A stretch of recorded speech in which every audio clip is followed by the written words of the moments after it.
चमन चमन कली कली रवश रवश पुकार दो, वतन को सरफरोश दो, वतन को जान निसार दो। जो अपने गैज़ बेकरां से कोहसार पीस दें, हमें वो शाह सवार दो। और यही है अज़मतों का एक असूले जाविदां हजूर, अमीर को शजाअतें गरीब को वकार दो। आपकी ये अजीम कॉन्फ्रेंस, आज का ये अजीम इज्तिमा पूरे पाकिस्तान में अपने मौजू की मुनासबत से एक हवाला बन चुका है। बिलखसूस आज मेरे लिए आप इसकी अहमियत का यूं अंदाज़ा लगाएं कि मैं अपनी तबीयत की नासाजी और बिलखसूस अपने बुजुर्ग हज़रत शेखुल हदीस मौलाना मोहम्मद सरवर शफीक उनकी मैयत को छोड़कर आपके पास हाजिर हुआ। आज का ये इज्तिमा मेरे लिए एक सआदत की हैसियत रखता है। हज़रत मौलाना इरशादुल हक असरी का हुक्म, बरादर मुकर्रम अमीर मरकज़ी जमीयत अहले हदीस पंजाब हज़रत मौलाना अब्दुल रशीद हिजाजी की फहमाइश और बिलखसूस मेरे बुजुर्ग, मेरे वालिद गिरामी के करीबी दोस्त और साथी, हमारी जमात की तारीख का एक मुस्तनद हवाला हमारी जमात के मरकज़ी नैब अमीर हज़रत मौलाना मोहम्मद यूसुफ अनवर, अल्लाह ताला उनकी उम्र में दराजी फरमाए और उनको सेहते कामला इरशाद फरमाए। इन बुजुर्गों की हुक्म की तामील करते हुए और सआदत के हसूल के लिए आपके पास हाजिर हुआ। हजरात, आज हमारे लिए इस लिहाज से भी ये दिन अहमियत का हामिल है कि आज पूरे पाकिस्तान में क़याम पाकिस्तान के हवाले से जश्न आज़ादी मनाया जा रहा है। आज पाकिस्तान के गलियों कूचा के अंदर ये नारा उसी तरह गूंज रहा है जिस तरह पाकिस्तान बनाते वक्त गूंजा था कि पाकिस्तान का मतलब क्या? ला इलाहा इल्लल्लाह। आज हमारे बूढ़े अपनी आंखों में आंसू लेकर इस नारे को दोहरा रहे हैं। आज हमारे नौजवान जज्बात के साथ इस नारे को बुलंद कर रहे हैं और आज हमारे बच्चे अपनी मासूमियत के साथ मानी और मफाहिम को ना समझने के बावजूद इस आवाज पर झूम भी रहे हैं, गूंज भी रहे हैं, उछल और कूद भी कर रहे हैं। यह दर हकीकत एक खुशहाली है मेरे मुल्क के लिए, मेरे मुल्क के रहने वालों के लिए। हजरात, हर साल मुहर्रमुल हराम हुर्मत व एहतराम का महीना हम पर साया फिगन होता है कि एक अजीब सा शोर मच जाता है, एक फिक्रमंदी अपने पर फैला लेती है। आखिर क्या वजह है कि वो मुल्क जहां की गालिब तरीन अक्सरियत 97.5% के लायक और 97.5% से जायद मुसलमान कहलाती है, उस मुल्क के अंदर हुर्मत व एहतराम वाले महीने में ये अमन और सकीनत के हवाले से सवालात क्यों पैदा होना शुरू हो जाते? ये सोचने की बात। आज जिस तरह हजरत मौलाना मोहम्मद यूसुफ अनवर फरमा रहे थे कि आज पाकिस्तान के दुश्मन हमेशा की तरह पाकिस्तान के दर पे आजार हैं। और आज के दिन, ठीक आज के दिन, अब से थोड़ी देर कबल कराची के अंदर एक दहशतगर्दाना हमला किया गया है, एक बम धमाका हुआ है, 10 के करीब अफराद हलाक हैं अब तक और कई जख्मी हैं। हजरात, इन हालात में सबसे ज्यादा हमें सोचने की जरूरत है, हम उन लोगों को कि जो पाकिस्तान के ऊपर अपना हक जताते हैं, पाकिस्तान बनाने के लिए अपने बुजुर्गों की खिदमत पेश करते हैं। हमारा सबसे ज्यादा हक है कि पाकिस्तान के क़याम के लिए अगर हमारे बुजुर्गों ने खिदमत पेश की थी, पाकिस्तान के इस्तेहकाम के लिए अगर हमारे बुजुर्ग दूसरों से आगे बढ़े थे, तो पाकिस्तान के तहफ्फुज़ के लिए, पाकिस्तान की सालमियत के लिए, पाकिस्तान की बका के लिए, पाकिस्तान के अमन अमान के लिए भी सबसे बढ़कर हमें किरदार अदा करना पड़ेगा। और जब तक हम अपनी जिम्मेदारी का एहसास नहीं करेंगे, हम किसी दूसरे को इसकी तरफ रागिब नहीं कर सकते। हजरात, ये बात मैं इसलिए अर्ज कर रहा हूं कि आज मैं ये बात अला वजहिल बसीरत अर्ज कर सकता हूं कि इस वक्त पाकिस्तान के अंदर छोटी बड़े इज्तिमात हर मकतबे फिक्र ने किए होंगे, हर तबका फिक्र ने किए होंगे, हर सियासी जमात ने किए होंगे, लेकिन इस तरह के बड़े इज्तिमात बिलखसूस किसी मजहबी जमात के हवाले से आपको शायद दिखाई ना दे। अगर किए हो तो मेरे इल्म में नहीं। इन हालात में जरूरी है कि मैं आपको एहसास दिलाऊं कि पाकिस्तान बनाने के लिए हमारे बुजुर्गों ने क्या खिदमत पेश की थी।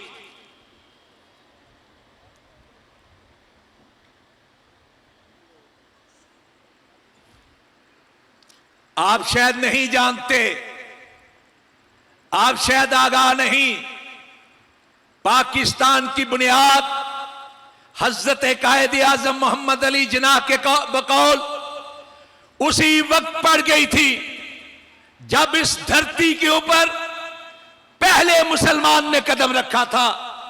और यह पहला कदम सबसे पहले प्यारे रसूल सल्लल्लाहु अलैहि वसल्लम के अपने अहद मुबारक में रखा गया था, जब हजरत रसूल करीम सल्लल्लाहु अलैहि वसल्लम ने बाकायदा सफारत के जरिए से दूसरे हुक्मरानों की तरफ अपने मकतूब भेजे, तो उसी तरह इस इलाके के, इस बर्रे सगीर के राजाओं की तरफ भी अपने मकतूब भेजे थे।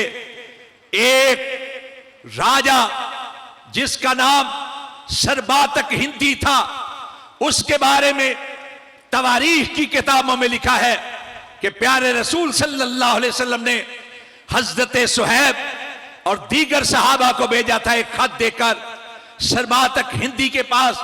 और जहां तक बात है अरबो हिंद के ताल्लुकात की, तो इस बात को अगर समझना है तो काजी अतहर मुबारकपुरी की इस पर बसीत किताबें मौजूद हैं।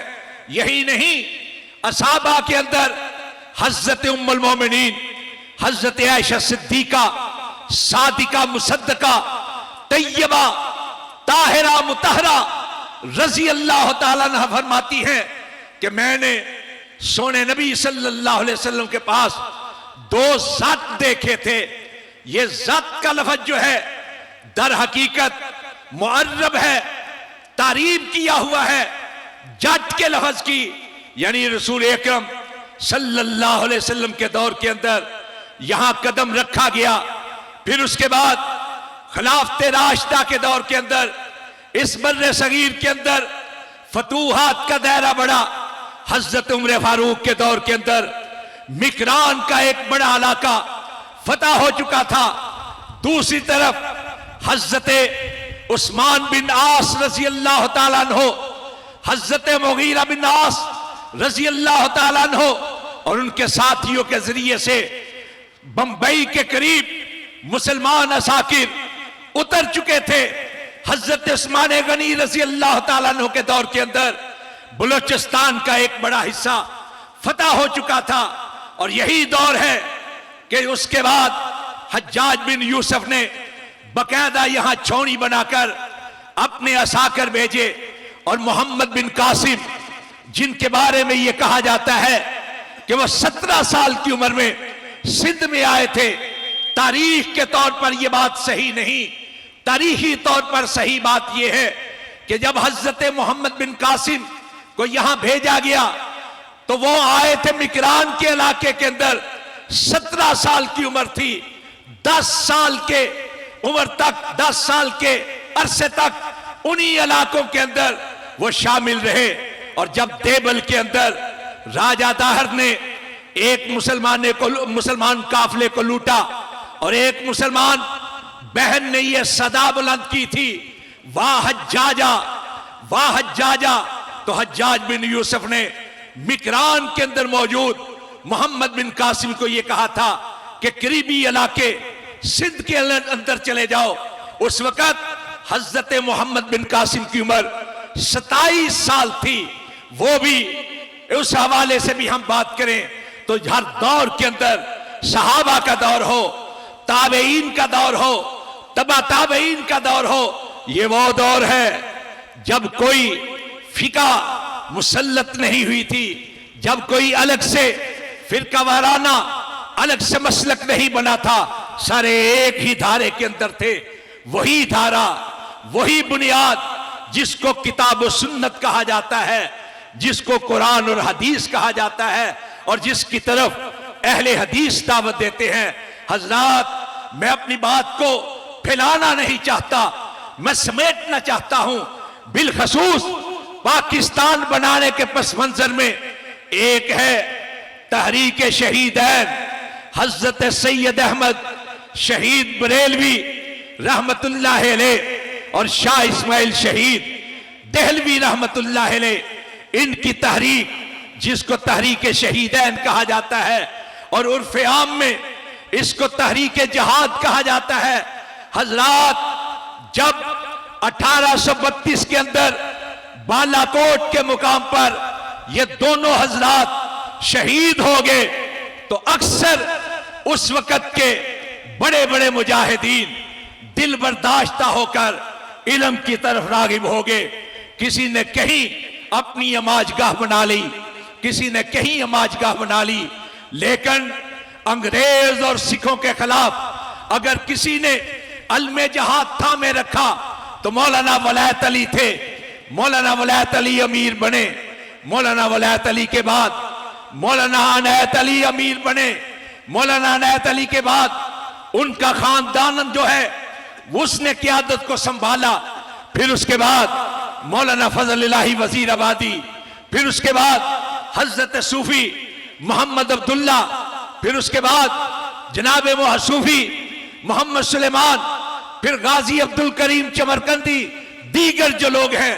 ये तहरीक जब हजरत मौलाना वलायत अली के हाथ में आई तो खालिसतन ये तहरीक वो नाम इख्तियार कर चुकी थी जिसको तारीख की किताबों के अंदर, तारीखी इस्तिलाह के अंदर तहरीक वहाबी कहा जाता है या वहाबी तहरीक कहा जाता है। और ये खालिसतन आपके आबाओ अजदाद की तहरीक थी। ये तहरीक थी दर हकीकत बुनियाद 1857 की तहरीक की। हजरात, 1857 की तहरीक जो है वो 1932 के बाद यानी तहरीक जहाद के बाद तहरीक मुजाहिदीन वहाबी तहरीक की कोख से जन्म लेती है। और ये बात मैं नहीं कह रहा, ये बात जेम्स ओकनले ने the modern history in Islam in India के अंदर लिखी। यही बात W.W. Hunter, William Wilson Hunter ने आवर इंडियन मुसलमान्स के अंदर लिखी। यही बात जस्टिस ओकनले ने कलकत्ता रिव्यू के अंदर लिखी। यही बात जो है डॉक्टर अयूब कादरी ने तहरीक आजादी 1857 के अंदर लिखी। यही बात खलीक अहमद निजामी देहलवी ने अपनी किताब 1857 के अंदर लिखी। यही किताब मौलवी ज़काउल्लाह ने अहदे इंगलशिया के अंदर लिखी। यही किताब एक यूरोपियन मैडम मैरी ने अपनी डायरी के अंदर लिखी।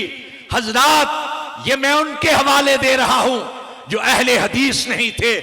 उन्होंने कहा कि ये वहाबी जो थे, जिनका मरकज बन चुका था बिहार का इलाका, कलकत्ता सादकपुर का इलाका, जिनका मरकज बन चुका था, अगर मैं बात करना चाहता तो मैं अहले सादकपुर का जो तज़किरा है सादकपुर, उसकी बात करता। मैं अगर बात करनी चाहता तो मैं मौलाना गुलाम रसूल मेहर की किताबों सरगुज़श्ते मुजाहिदीन, जमात मुजाहिदीन, मुजाहिदीन 1857 की बात करता। मैं उनकी किताब सैयद अहमद शहीद की बात करता। लेकिन मैं बात करूंगा अपने एक और गैर अहले हदीस डॉक्टर सादिक हुसैन की, जो उन्होंने सैयद अहमद शहीद के बारे में लिखी और उसमें तज़किरा किया मौलाना वलायत अली का, मौलाना अनायत अली का, मियां नजीर हुसैन देहलवी का। हजरात, आप किताबें तो आपको पता चलेगा कि इस बर्रे सगीर के अंदर तहरीक आजादी की बुनियाद रखने वाले आपके आबाओ अजदाद थे। इसलिए ये बात मैं अर्ज कर रहा हूं कि अगर पाकिस्तान की सालमियत के लिए सोचना है तो आप पर सबसे पहला फर्ज आयद होता है। इसलिए ये मैं बात करता हूं कि पाकिस्तान के तहफ़्फ़ुज़ के लिए अगर सोचना है तो आप पर फर्ज आयद होता है। पाकिस्तान के अमन के लिए, पाकिस्तान के अमान के लिए, पाकिस्तान के आराम और इत्मीनान के लिए सबसे बढ़कर आप पर फर्ज आयद होता है कि आप अपना किरदार अदा करें। नाराए तकबीर, नाराए तकबीर। पाकिस्तान का मतलब क्या? एक अंग्रेज ने बहादुर शाह जफर के मुकदमे को अंग्रेजी के अंदर लिखा, the trial of Bahadur Shah. उसका तर्जमा लाहौर से शाया हो चुका है, अल फैसल बुक कॉर्नर वालों ने शाया किया है। उसका नाम है मुकदमा बहादुर शाह। उसके अंदर दस्तावेजात के साथ उसने ये बात साबित की है कि 1857 की तहरीक का आगाज करने वाला मौलवी सरफराज अली था, जो वहाबी था। उसने फतवा लिया उलमाए किराम से, 35 के करीब उलमाए किराम ने, जिनके सरे फरिश्त हज़रत शेखुल कुल फिल कुल मियां नजीर हुसैन देहलवी थे। उनके दस्तखत मौजूद हैं। उन्होंने ये लिखा कि इस पाक बर्रे सगीर के अंदर अब जहाद फर्ज हो चुका है, इसलिए कि बर्रे सगीर अब दारुस्सलाम नहीं रहा, दारुल हरब बन चुका है। और उस किताब के अंदर यह लिखा है कि ये जो था जनरल बख्त खान, वो वहाबी था। उसके गिर्द गिर्द जो लोग जमा हुए सारे के सारे वहाबी थे। हजरात, मैं अपनी बात को समेटते हुए इससे थोड़ा सा आगे जाना चाहता हूं। पंजाब सेक्रेटेरिएट के अंदर एक फाइल पड़ी हुई है, Punjab confidential, Punjab secretariat confidential annual report, file number 210। उसके अंदर 1876 के अंदर बाकायदा अंग्रेज ने जितने उस वक्त के पंजाब के सूबे थे, पंजाब के जिले थे, 20 के करीब अजला थे, उनके डिप्टी कमिश्नरों को, उनके पुलिस ऑफिसर्स को यह दरखास्त की, यह हैंडबिल जारी किया, यह सर्कुलर जारी किया कि आपके इलाके के अंदर जो जो वहाबी मौजूद है उसकी फरिश्त बनाकर भेजी जाए। चुनाचे सिर्फ पंजाब से 455 के करीब जय्यद वहाबी लीडरों की रिपोर्ट उनको पेश की गई। और यहां मजे की बात यह है कि अगर बात होती हजारा जिला की तो समझा जा सकता था कि चूंकि वो तहरीक शहीदैन का मरकज है इसलिए वहां ज्यादा है। अगर दिल्ली की बात होती तो कहा जा सकता था कि वह मरकज था, अगर किसी और जिले की होती, लेकिन सबसे ज्यादा फिरोजपुर के जिले के अफराद थे, 73 के करीब, और लखवी उलमाए किराम का नाम उसके अंदर नुमाया था, अमृतसर के उलमा का नाम नुमाया था। हजरात ये थे आपके बुजुर्ग जिन्होंने 1857 के अंदर, और यहां ये बात मैं अपनी तरफ से नहीं कहता बल्कि डॉक्टर अयूब कादरी ने अपनी किताब 1857 के अंदर कहा कि सिर्फ ये कह देना काफी था कि फलां शख्स वहाबी है, उसके ऊपर इल्जाम लगा दिया जाता, उठाकर उसको पसे दीवारे जिंदा कर दिया जाता, उसको काला पानी में फेंक दिया जाता, उसका नामो निशान मिट जाता। मुकद्दमात तो बाद की बात है, सिर्फ वहाबी कहलाना, और वहाबी के लिए जरूरी था कि वो आमीन करता हो, वो रफल यदैन करता हो, वो तकलीद की बात करता हो। और यही वजह है कि कुछ गैर अहले हदीस मेहरबानों ने किताबें लिखी, जामिउ शवाहिद बिखराजिल वहाबीयीना अनिल मसाजिद, कि इन वहाबियों को मस्जिदों से निकालकर बाहर फेंक दिया जाए, इनको मस्जिदों के अंदर दाखिल होने की इजाजत नहीं। और जिन लोगों ने अहले हदीस के खिलाफ, वहाबियों के खिलाफ किताबें लिखी, अंग्रेज ने उनके वजीफे मुकर्रर किए, उनको इनामात दिए। हजरात सब कुछ सह लिया हमने इस्लाम की खातिर, इस बर्रे सगीर की आजादी की खातिर। बात चलते चलते पहुंची तहरीक पाकिस्तान के मौका की, तहरीक पाकिस्तान के वक्त तक। और हजरात मैं ये किसी के ऊपर तान नहीं करता, मैं कभी किसी किस्म की तान और तशनीह की जबान इस्तेमाल नहीं किया करता, लेकिन एक तालिब इल्म की हैसियत से कुछ हकायक आपके सामने रखना चाहता हूं। मैं देखता हूं परवीन रजीना की किताब जमीयत उलमाए हिंद, जो उसने PhD का मुकाला लिखा, मैं उसके अलावा किताबें इस फिहानी की किताब देखता हूं तो मैं हैरान रह जाता हूं कि हजरत कायद आजम मोहम्मद अली जना जब एक अलग मुल्क की बात कर रहे थे तो कुछ लोग थे जो कह रहे थे हमें आप एक बड़ी रकम दें ताकि हम आपके लिए तहरीक चला सकें। ऐसे में बाज किताबें ऐसी भी आई कि जिनको पढ़ते हुए कानों को हाथ लगाना पड़ता है, जिनमें हजरत कायद आजम मोहम्मद अली जना, हजरत अलामा मोहम्मद इकबाल, हजरत मौलाना जफर अली खान, हजरत नवाब बहादुर यार जंग और उनके जितने दीगर साथी हैं, उनके बारे में माज़अल्लाह कुफर के फतवे सादर थे। मैं इशारा नहीं करूंगा, लेकिन ये हकायक हैं।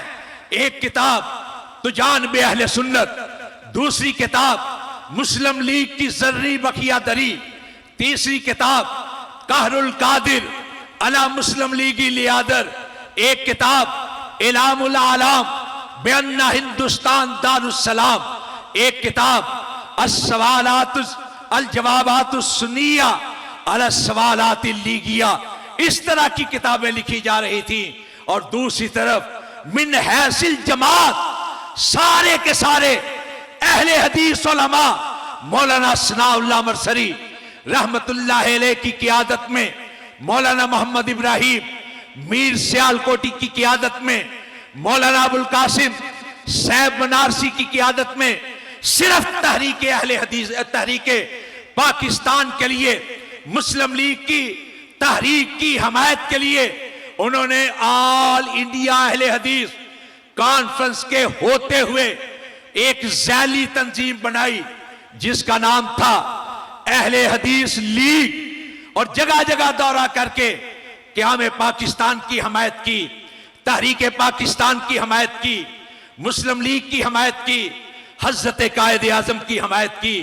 अभी आपके सामने मौलाना मोहम्मद यूसुफ अनवर हाफिज़हुल्लाह कलकत्ता के जलसे का हवाला दे रहे थे कि जहां मौलाना दाऊद गजनवी ने मास्टर तारा सिंह के जवाब में यह नारा बुलंद किया था, और जो बर्रे सगीर के अंदर एक मकबूल अवामी नारा बना कि लेके रहेंगे पाकिस्तान, बना के रहेंगे पाकिस्तान, उसी मौका पर हजरत इमामुल असर मौलाना इब्राहिम मीर सियालकोटी ने हजरत कायद आजम के इंग्लिश खिताब के बाद ये कहा था, लोगों अगर बात नहीं समझे तो जान लो कायद आजम मोहम्मद अली जिन्ना दर हकीकत ये बता रहे थे कि पाकिस्तान का मतलब क्या, ला इलाहा इल्लल्लाह।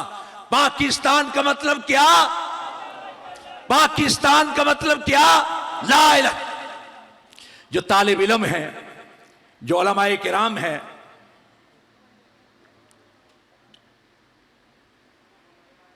मैं माजरत चाहता हूं, तबीयत मेरी नासाज है पिछले 7 दिन से, इसलिए पानी पी पी के मैं बातें आपसे कर रहा हूं।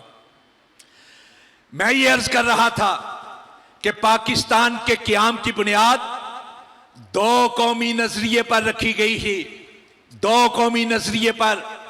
2 कौमी नजरिया क्या था कि जिस इलाके के अंदर हिंदू की अक्सरियत है वो हिंदू के हवाले कर दिया जाए, जहां मुसलमानों की अक्सरियत है उसको मुसलमानों के हवाले कर दिया जाए, ताकि इस बर्रे सगीर के अंदर अमन कायम हो।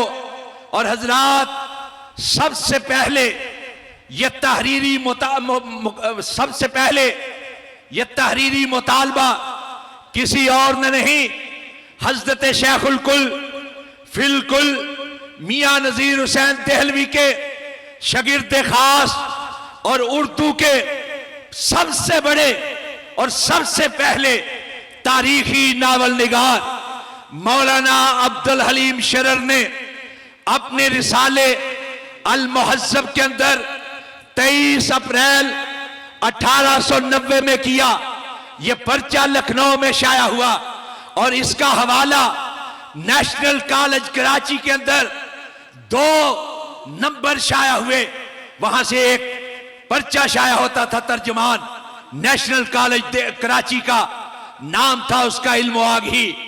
1 नंबर शाया हुआ तारीख और तहरीक पाकिस्तान, और दूसरा नंबर शाया हुआ तहरीकात मिल्ली नंबर, उसको एडिट किया अबू सलमान शाहजहानपुरी ने। गैर अहले हदीस बुजुर्ग थे, लेकिन तहरीक मुजाहिदीन पर, पाकिस्तान की तहरीक पर, तहरीक आजादी पर और मौलाना अबुल कलाम आजाद के काम पर बहुत काम किया है। अल्लाह उनकी कब्र को जन्नत का एक बगीचा बनाए। उन्होंने ये बात लिखी कि सबसे पहले तहरीरी तौर पर मुतालबा मौलाना अब्दुल हलीम शरर ने किया। उसके बाद 1902 के अंदर स्टॉकहोम में एक कॉन्फ्रेंस मुनक्कद हुई, जहां बर्रे सगीर के मुख्तलिफ तबकात के नुमाइंदे शरीक हुए। उस कॉन्फ्रेंस के अंदर खैरी बरादरान भी शरीक हुए, और ये खैरी बरादरान तारीख के अंदर 3 भाई थे। एक डॉक्टर अब्दुस्तार अल खैरी, दूसरे डॉक्टर अब्दुल गफ्फार अल खैरी, तीसरे डॉक्टर अब्दुल जब्बार अल खैरी। तो इनमें से डॉक्टर अब्दुस्तार अल खैरी ने 1902 के अंदर कहा कि बर्रे सगीर के अमन का एक ही हल है कि हिंदू इलाके अलग कर दिए जाएं, मुस्लिम अक्सरियत के इलाके अलग कर दिए जाएं। और हजरात ये तीनों के तीनों भाई अहले हदीस थे। मौलाना अब्दुल गफ्फार अल खैरी आज से कुछ साल पहले फौत हुए हैं कराची के अल इरशाद जदीद के अंदर, और सहीफा अहले हदीस के अंदर उनके मज़ामीन कसरत के साथ शाया होते रहे हैं।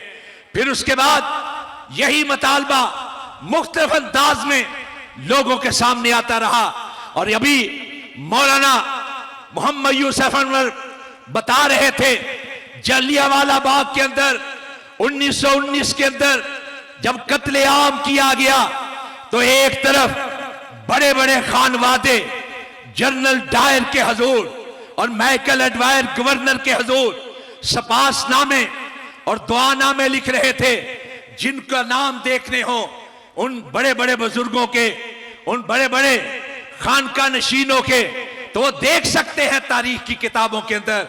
मैं किसी की तरफ इशारा नहीं करता, ये तारीख का एक बाब है।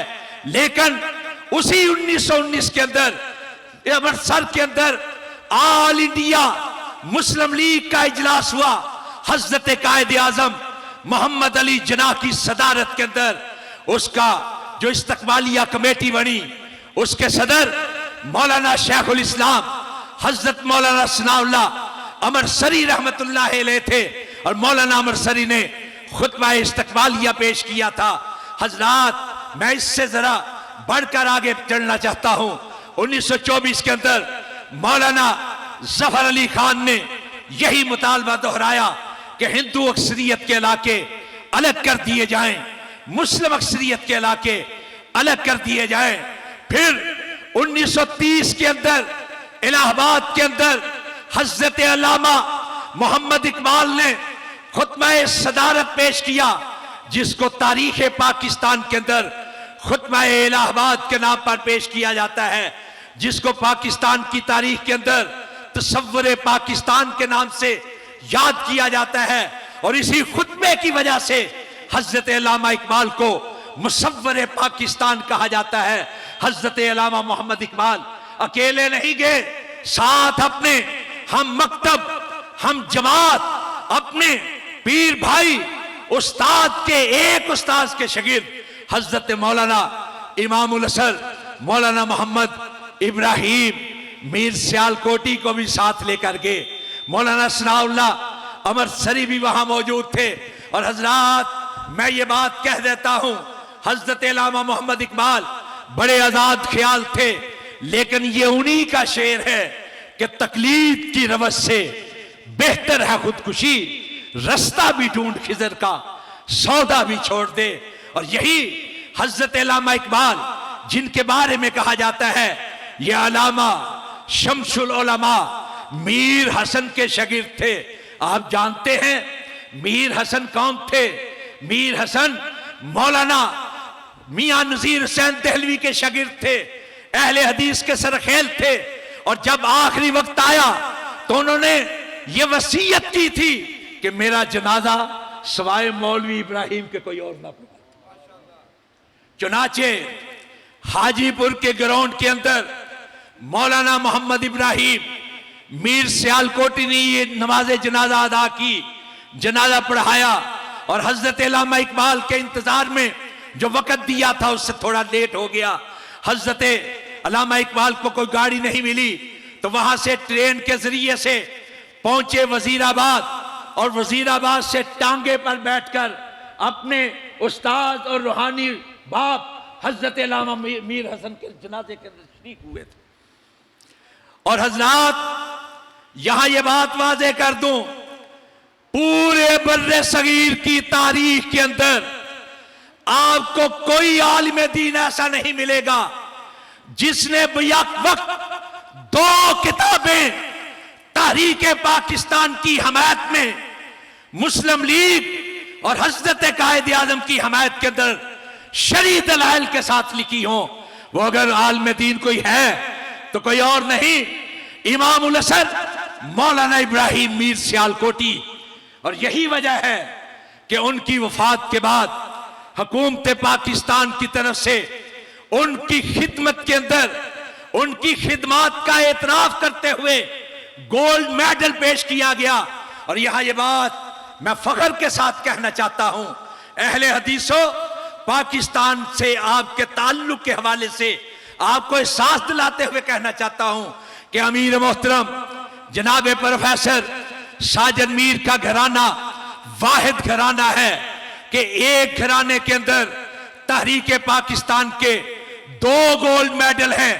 एक मौलाना इब्राहिम मीर सियालकोटी को मिला, और दूसरा आपके बरादर निस्बती ख्वाजा मोहम्मद तफैल को दिया गया, जो उस वक्त मुस्लिम स्टूडेंट फेडरेशन के ओहदेदार थे।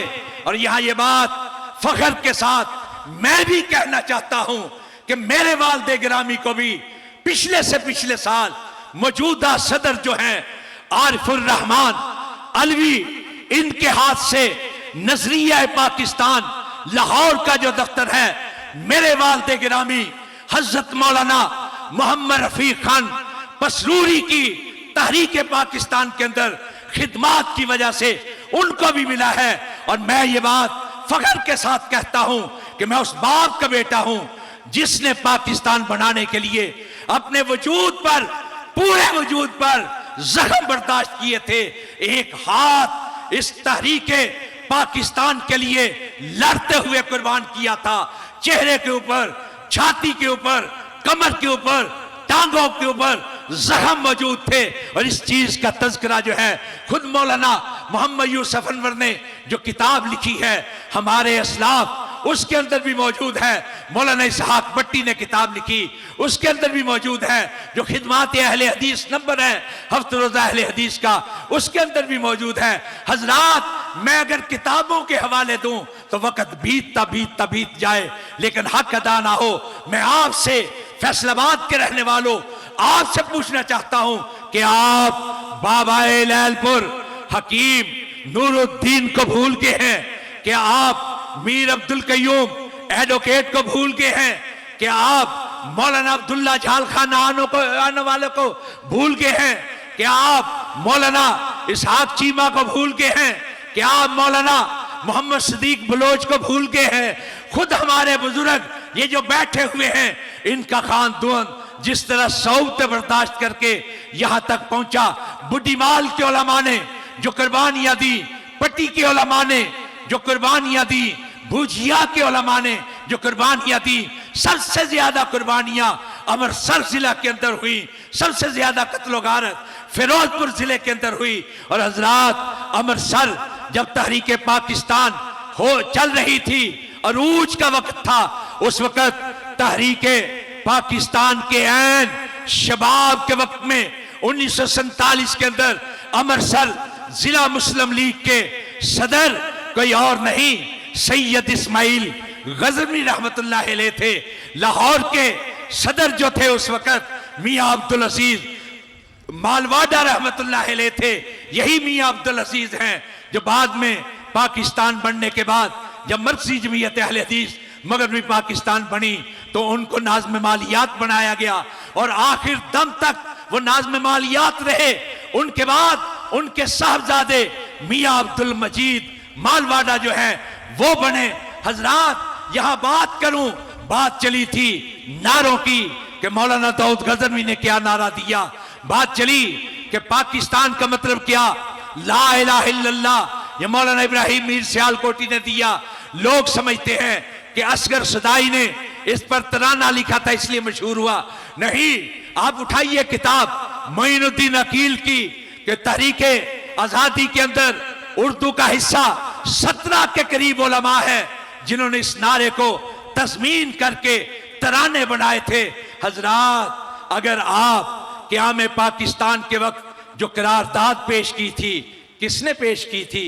शेर बंगाल मौलवी फजले हक जो अहले हदीस था, उसकी तायीद की मौलाना जफर अली खान ने जो हाफिज अब्दुल मन्नान वजीराबादी के शागिर्द अहले हदीस थे।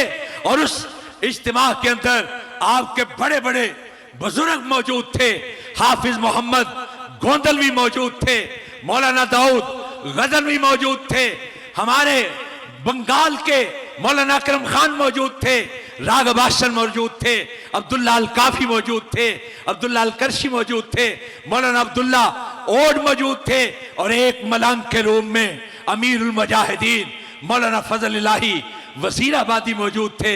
मैं तारीख का एक तालिब इल्म हूं।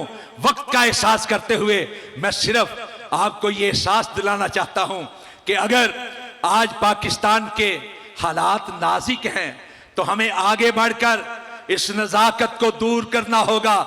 पाकिस्तान के इस्तेहकाम के लिए, पाकिस्तान के तहफ़्फ़ुज़ के लिए, पाकिस्तान की सालमियत के जिम्मेदार इदारों का साथ देना होगा। हमें दुआएं करनी होगी कि पाकिस्तान के लिए हमें दुआएं करनी होगी। अल्लाह हमें हिम्मत अता फरमा कि पाकिस्तान के तहफ्फुज के लिए नाराए तकबीर, उलमाए अहले हदीस, उलमाए अहले हदीस, उलमाए अहले हदीस, राना शफीक खान साहब पसरूरी। मैं अभी एक वजाहत कर दूं, मैंने तो दुख के साथ इजहार किया था, फेसबुक पर बाज लोग जो है अफवाहें फैलाते हैं, फिर उभारा गया है पुराने धमाके को। वो जो खबर मैं जिसके दुख का इजहार कर रहा था वो सही नहीं थी, कारी साहब ने ही पहले बताया था, अब कारी साहब ने ही उस चीज की इस्लाह। अल्लाह इस मुल्क की हिफाजत फरमा। अल्लाह, दिल से दुआ करें ऊंची आवाज के साथ, हमारा पाकिस्तान है, अल्लाह इस मुल्क की हिफाजत फरमा, अल्लाह इस मुल्क की हिफाजत फरमा। अल्लाह इस मुल्क की हिफाजत के लिए अगर हमारी जानों के नजराने भी तेरे हजूर पेश करने पड़े तो हम दरेग नहीं करेंगे। अल्लाह इस मुल्क के तहफ्फुज के लिए, सालमियत के लिए जो इदारे काम कर रहे हैं, अल्लाह उनकी हिफाजत फरमा, गैर से उनकी मदद फरमा। अल्लाह एक तरफ से अफगानिस्तान की तरफ से योरिश है, अल्लाह दूसरी तरफ से असली दुश्मन भारत हमारे मुल्क के अंदर सिर्फ दहशतगर्दी ही नहीं फैला रहा, फिर कवारियत को भी हवा दे रहा है। अल्लाह हमें उसका मुकाबला करने की भी तौफीक अता फरमा। मैं जहां तक बात है मौजू की मुनासबत के हवाले से उलमा ने बात की, बातें होती रहती हैं, घर के अंदर होती रहती हैं, लेकिन हम दलाइल के साथ बात करने वाले हैं। मैं आपसे हाथ उठाकर अल्लाह के हजूर एक वादा लेना चाहता हूं, पाकिस्तान की सालमियत के लिए, पाकिस्तान के तहफ्फुज के लिए, पाकिस्तान की बका के लिए, पाकिस्तान के अमन व अमान के लिए अपने इन बुजुर्गों के शाना बशाना चलेंगे। हाथ उठाकर शाना बशाना चलेंगे इंशाअल्लाह। इंशाअल्लाह अजीज हम अपने इन बुजुर्गों के साथ मिलकर पाकिस्तान की सालमियत के इदारों के मुआविन बनेंगे। अगर नेक नियति के साथ हम अपना किरदार अदा करें तो वो वक्त दूर नहीं कि जब इस पाकिस्तान के अंदर हकीकतन खिलाफते रास्ता का कानून नाफिज हो जाएगा। मैं आखिरश यही अर्ज करना चाहता हूं कि अगर आप अपने वादे पर कायम रहे, अपना किरदार बखूबी अदा करते रहे, तो ऐसा भी एक दौर आएगा, कौनो मका ताजीम करेंगे, जो भी कहेंगे दीवाने वो अहले खिर्द तस्लीम करेंगे, और अब के बरसम गुलशन वाले अपना हिस्सा पूरा लेंगे, कांटों को तकसीम करेंगे, फूलों को तकसीम करेंगे। और खिलाफत रास्ता के हवाले से आपको मालूम है कि ये मौजू मेरा खास मौजू है, लेकिन वक़्त नहीं, इसलिए एक फारसी का कता और एक उर्दू का कता आपके गोश गुजार करके इजाजत चाहूंगा कि सिद्दीक अक्से हुस्नो जमाले मोहम्मद सल्लल्लाहु अलैहि वसल्लम, सिद्दीक अक्से हुस्नो जमाले मोहम्मद, फारूक जिल्ले जाहो जलाले मोहम्मद, उस्मान बहारे चमने खसाले मोहम्मद, अली ज़ियाए शमे कमाले मोहम्मद, मुआविया फिदाए अहलो अयाले मोहम्मद, हसनैन जिगर गोशाओ आले मोहम्मद, अबू बकरो उमर हो या हो उस्मानो अली, अबू बकरो उमर हो या हो उस्मानो अली, इन चारों में आशिकार कमाल मुस्तफ़ा है सल्लल्लाहु अलैहि वसल्लम। हुस्ने हसन देखो या हुसैन हसी देखो, दोनों में ताबदार जमाल मुस्तफ़ा है सल्लल्लाहु अलैहि वसल्लम।